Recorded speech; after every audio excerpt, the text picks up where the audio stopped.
Hello，大家好，我係卡士嘅 Y。咁我哋介紹下呢個水泉澳公屋翻新。咁呢個獅字櫃就會一個圓角啦，會撞身。咁下邊就會留空地方便排啊，可以拖鞋擺喺度啊，之後就個換鞋放入去。咁同埋呢度有一個高低級嘅，點解咧？就係方便做呢個電掣，唔想大改動要改位，咁我哋都係想幫佢轉咗一個鏈同埋個電話帶出嚟，咁慳翻啲錢啦。呢度做咗個玻璃門一個造型，同埋咧小燈芯嘅玻璃，咁就啲雜物擺落去咧，你都唔會覺得好型。咁上面一個吊櫃啦，同埋你啲收口係做到好靚嘅收口。呢度佢又就翻戶主自己要求啦，就可以擺到行李箱啊。咁有3個大櫃桶，儲物都 OK 嘅。同埋我哋用晒啲係回沖膠，唔會扮埋，非常好。好，介紹一個電視櫃，咁就會比較薄身，因為要就翻呢度門嗰個闊度，想大翻啲個空間，所以就變咗個戶主又 OK， 唔需要太闊嘅電視櫃，同埋嗰個高度都係就翻戶主要求。佢要求以前做開咁高，所以擺翻咁高嘅。係介紹下呢個間房玻璃間房門。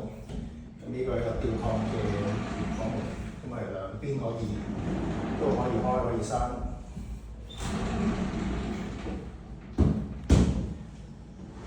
咁同埋上面有一個趟窗啦，可以嚟做個通風啦。咁下邊閂咗門，我哋都可以開住呢個窗嚟通翻風出去廳啦。呢度咧啲條子一個造型，同埋有個隱形掛鈎，可以用嚟掛衫啊，下面可以用嚟掛袋。好，呢度水泉澳個積都特別嘅，呢度有一個窿，咁佢嗰個窿咧其實係伸延到出邊，咁我哋就間咗一個牆過嚟做一個趟門咁樣啦。所以呢度會有個空位，咁我哋就嚟做一個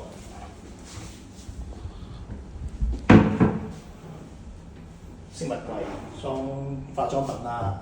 咁因為呢度比較深嘅，咁戶主咧就話要求冇得做呢啲嘅門板咁樣，兩邊可以擺嘢。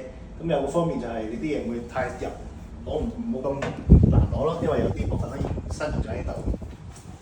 咁戶主咧就用呢個分體式啦，咁佢有條喉喺度咧伸延到出去個窗外機嗰度嘅。咁我哋個衣櫃咧就幫佢隱藏咗條喉。咁呢度有個殼，咁望落去好似一個正常嘅衣櫃，但係又好美觀，又擺到衫，又擺到嘢。咁呢邊都係一個藏物櫃，都會見到啦。可能見到有個喉喺度，咁樣走翻出去，咁方便去維修啊。反門，咁下邊亦都可以擺啲唔係常用嘅嘢啦，用盡晒間屋每一個空間。呢個1人床、3隻人床都可以好輕鬆。